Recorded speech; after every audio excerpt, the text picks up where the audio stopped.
अस्सलाम वालेकुम दोस्तों। आई होप कि आप सब खुश रहे हो, अच्छे रहे हो। तो आज हम आए हैं और इस चैप्टर को हमने पढ़ के ऑलरेडी फ़लस्तीनी बच्चे की लोरी, ये जो नज़्म है, ठीक है, और इसके शायर का नाम है फैज़ अहमद फैज़, जो कि यहाँ लिखा हुआ है, आप देख सकते हैं बहुत ही ज़्यादा अच्छे से, you know that very well, ठीक है। और अल्फाज मायने भी हमने करा दिए हैं। तो ये नज़्म पढ़ी थी हमने पिछली बार और अल्फाज मायने कराए थे। आज हम बात करेंगे नज़्म की तशरीह के बारे में, ठीक है। तो नज़्म की तशरीह का मतलब कहने का ये है कि गाइस, आप देखिए, सबसे पहले हम पहला बंद जो लेते हैं, यहाँ से आप फ़ोटो ले लीजिएगा। मत रो बच्चे से लेकर के यहाँ तक गम से रुखसत ली है, ठीक है। अब इसका हम तशरीह करते हैं। देखिए यहाँ पर है, सामने आपके देख सकते हैं बहुत ही ज़्यादा अच्छे से। मत रो बच्चे रुखसत ली है। सियाक़ो सबाक़ में आप जानते हैं, सियाक़ो सबाक़ में दो चीज़ें होनी चाहिए।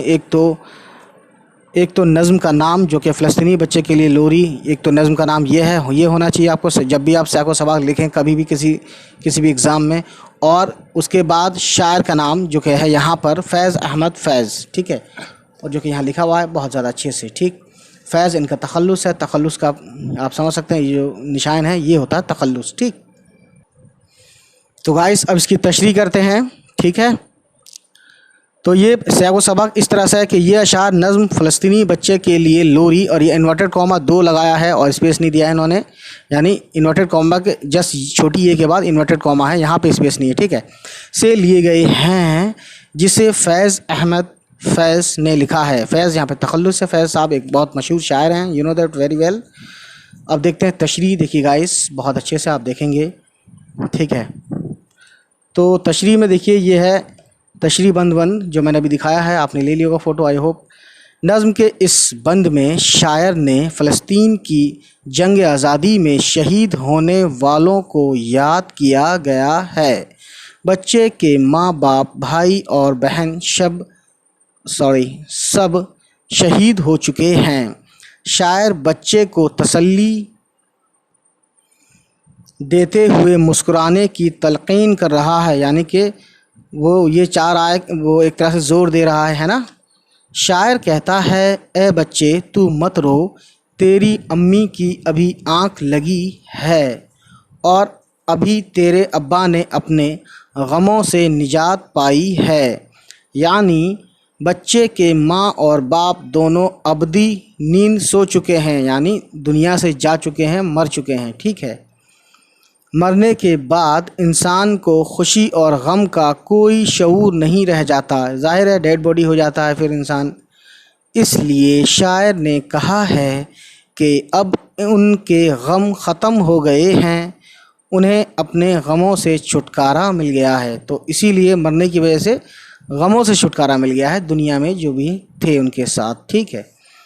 और देखिए, यह है मत रो बच्चे से लेकर के डोला पराए देश। अब मैं इसको दिखाता हूँ आपको, देखिए आप गाइस, ये जो, ठीक है, ये जो यहाँ से यहाँ तक है, ठीक है ना, मत रो से, ठीक, मत रो से देश गया है, ये है आपका दूसरा बंद। अब इस बंद को हम पढ़ते हैं बहुत ही अच्छे से, देखिए।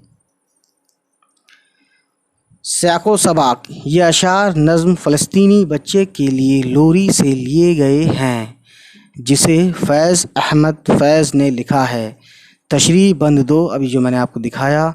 नज़्म के इस बंद में भी शायर बच्चे को तसल्ली देकर मुस्कुराने की तलक़ीन कर रहा है, यानी कोशिश कर रहा है, उसको ऐसा मुस्कुराने के लिए कह रहा है या ज़ोर दे रहा है, ठीक है, उसे बोलते हैं तलक़ीन। यहाँ शायर ने बड़े ख़ूबसूरत अंदाज़ में भाई और बहन की शहादत का ज़िक्र किया है। शहादत का ज़िक्र यानी कि जो भाई बहन जो दुनिया से जा चुके हैं अपने देश के लिए लड़ते लड़ते, तो उनको शहादत का दर्जा दिया है। और दूसरी चीज़, उनको बहुत अच्छे अंदाज से पेश किया है, हालांकि वो मर गए हैं, लेकिन उसको तसल्ली देने के लिए बच्चे को, जो बच्चा रह गया है, लोन सर्वाइवर जिसे बोलते हैं, घर फैमिली का जो रह गया है, एक बच्चा अकेला मासूम, भाई की शहादत का ज़िक्र शायर ने इस तरह किया है कि वो दूर कहीं परदेश गया है, ठीक है। मुराद ये है कि इंतकाल करके, यानी मौत के बाद इस दुनिया से चला गया है, और बहन का डोला पराए देश गया है, यहाँ परदेश से मुराद दूसरी दुनिया। यहाँ पे पराए देश जैसे कि जानते हैं आप, बहनों की शादी होती है तो डोला में बैठ के जाती हैं, लेकिन इसी अंदाज में शायरी खूबी के साथ की वजह से अपनी शायरी खूबी की वजह से क्या किया है, उन्होंने दुनिया से जाने को इस तरह से कह दिया है कि बहन का डोला पराए देश गया है। और ये कहते हैं यहाँ पर पराए देश से मुराद दूसरी दुनिया है, यानी आक़िबत है, यानी कि मरने के बाद वाली ज़िंदगी है। अब गाइस ये देखिए, बच्चे मत रो और चांद और सूरज, तो आप देख सकते हैं यहाँ लिखा है बच्चे मत रो, यहाँ से शुरू होता है, और चांद और सूरज ये रहा, ठीक है, यानी यहाँ तक एक अलग तीसरा बंद है। तो इसको हम देखते हैं गाइस बहुत ही ज़्यादा अच्छे से।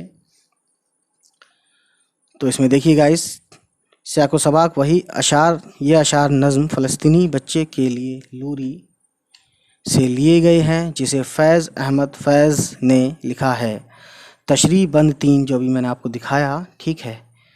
नज़्म के इस बंद में शायर बच्चे को तसल्ली देते हुए कहता है कि ए बच्चे मत रो, तेरे आंगन में तेरे माँ बाप, बहन भाई और दूसरे शहीदान वतन, यानी वो लोग जो वतन की मोहब्बत में अपनी जान गंवा चुके हैं, को मुर्दा सूरज नहला के गए हैं और चांद उन्हें दफनाने के लिए गए हैं। लिए नहीं लिखा है तो लिए आप यहाँ पे लिख लीजिए। लिए कैसा होता है, लाम और ये बड़ी ये लगाते हैं और ये ऐसे लिख देते हैं, ठीक है। गए हैं, ए बच्चे तू मत रो, बल्कि वतन की राह में शहीद होने वालों की मौत को खुशी से कबूल कर ले, ठीक है। इस बंद में सूरज और चांद इस्तारे के तौर पर इस्तेमाल किए गए हैं। इस्तारा बोलते हैं यानी कि लफ्ज़ को दूसरा यूज़ करना और मीनिंग कोई दूसरा बताना, ठीक है, इशारे के तौर पे। फ़लस्तीन की जंग आज़ादी में जो शहीद हुए, यहाँ उन्हें फ़लस्तीनी शहीदों को चांद और सूरज कहा गया है, ठीक है। तो ये थी ख़ास बात। अब देखते हैं गाइस अगला। तो मैं बता दूं चौथा जो है, ठीक है, चौथा बंद। तो चौथा बंद यहाँ से है गाइस, तू गर रोएगा तो ये सब और तुझ से खेलने लौट आएंगे। ये यहाँ तक चौथा बंद है। इसकी तशरीह देखते हैं। तो गाइस देखिए, इसमें बहुत ही ज़्यादा अच्छे से ये कहा गया है, सियाको सबाक वही जो हमने पढ़ा इतनी बार। और तशरीह देखते हैं। देखिए तशरीह बंद 4। नज़्म के इस आखिरी बंद में शायर कहता है कि ए बच्चे, अगर तू इन शहीदों की मौत के गम में रोएगा तो दूसरे लोग तुझको और रुलाएंगे, यानी तुझे और ज़्यादा परेशान करेंगे, उनको देख देख के तू और ज़्यादा रोएगा, बेसहारा समझकर तुझको और सताएंगे। अब यहाँ कहने का मतलब ये है कि तू रोएगा तो लोग हमदर्दी दिखाने के लिए तुझे तेरा इस्तेमाल भी करेंगे। इस तरीके की बातें, छिपी छुपी बातें इसमें हैं, ठीक है। अगर तू मुस्कुराकर उन शहीदों की मौत को खुशी से कबूल कर लेगा तो एक दिन ऐसा आएगा कि ये शहीदान वतन एक दिन अपना रूप बदल कर तुझसे खेलने आएंगे। अब एक दिलासा देते हैं शायर उस बच्चे को, है ना, इस तरीके से जहाँ पे ये लिखा हुआ है, जो शहीदान वतन यानी जो शहीद हो चुके हैं, मर चुके हैं देश के लिए, वो एक दिन तेरे साथ खेलेंगे अगर तू सब कुछ ठीक ठाक से उनकी मौत को कबूल कर लेता है और ये बात मान लेता है कि जो हुआ वो वही किस्मत थी। वतन की राह में शहीद होने वाले लोग मरते नहीं बल्कि अमर हो जाते हैं। अमर बोलते हैं यानी कि हमेशा के लिए उनका नाम हो जाता है, वो कभी मरते नहीं हैं, यानी उनका नाम रह जाता है, ठीक है। वैसे अमर का असली मतलब है कि कोई वो शख्स अमर, यानी कि जब जिसको किसी अमर हो जाना, यानी कि जिसकी कभी मौत ही ना आए, उसे बोलते हैं अमर, ठीक है। हमेशा ज़िंदा रहने वाले शख्स को अमर बोलते हैं, और ऐसा तो मैंने अभी कोई देखा भी नहीं है अपनी आँखों से। और उनकी जुदाई का गम दूर हो जाता है। तो गाइस ये है कहानी। सो उम्मीद करता हूँ ये वीडियो आपको पसंद आई हो, और नेक्स्ट टाइम में हम इसका मरकज़ी ख्याल देखेंगे जो कि 2-4 लाइन का होता है। चलिए फिर guys, bye bye, take care, अल्लाह हाफिज़।